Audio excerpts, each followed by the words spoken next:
Okay. Calm down. Hello, friends. Welcome back to Talk Bible to Me. If you're here because you thought this was some weird cover of the song God's Plan, welcome. But I'm sorry to inform you that that's not what this is. But please stay and hear more. So, God's plan. That's a heavy 2 words. During this time, none of us really know what's happening or what we're gonna do. We can't really plan for anything. A lot of you might feel lost. All the plans you thought you had for this spring or summer have been mumbled and jumbled, crumbled, rumbled all around. And it's scary, but don't panic, because get this, God has a plan and He will provide for you and take care of you. When none of us have any plans right now, He has a plan. I'm sorry, but most likely the plan you had was never going to work out. God always has a bigger and better plan that is going to work out. That's not yours. How do I know this, you ask? Well, let me tell you. He says it, plain and simple in the Bible. Jeremiah 29:11. Great verse. It was my confirmation verse, in case you're wondering. It's on my sign up here. I'll read it. For I know the plans I have for you, declares the Lord. Plans to prosper you and not to harm you. Plans to give you hope and a future. Plans. Everything that happens in your life is God's plan. And He tells you that He's not going to harm you and He's giving you hope and a future. So don't be scared of His plan. Don't worry about what's happening. And that is really easy to say and hard to do because we are sinners and we worry and we are constantly thinking about what's going to happen next. Most of us anyway. And then Romans 8:28 says, and we know that for those who love God, all things work together for good, for those who are called according to His purpose.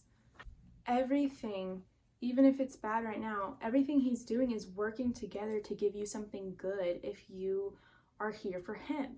It's literally that saying where when God closes one door, He opens another. And so with everything happening right now, with things being shut down and all of that stuff, He has closed a lot of doors.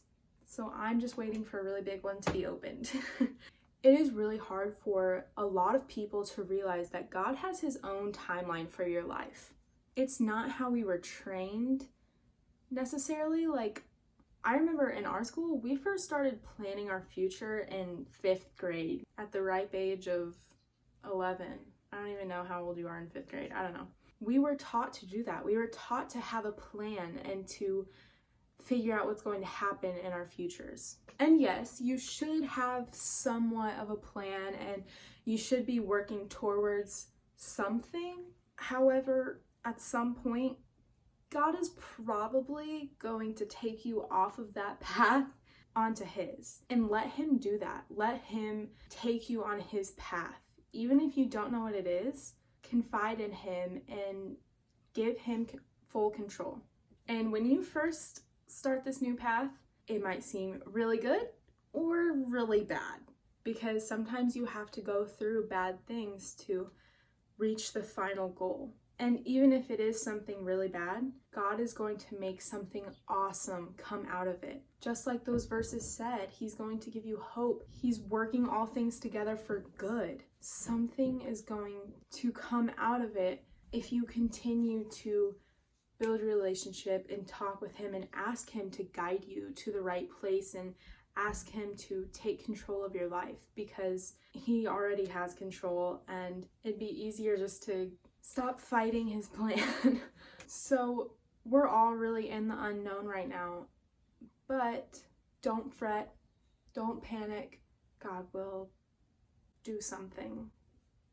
And that's the thing, you can really never know what He's gonna do. So that's another reason why it's kind of scary. But have faith, because sometimes the things that are happening are whack and you don't really know what's happening, but that's what you gotta do. Okay. Anyway, I'm just here to let you know that he does have a plan. We're not all just running around lost right now. Something is going to happen. Keep praying, keep building a relationship, and have a wonderful day. Subscribe.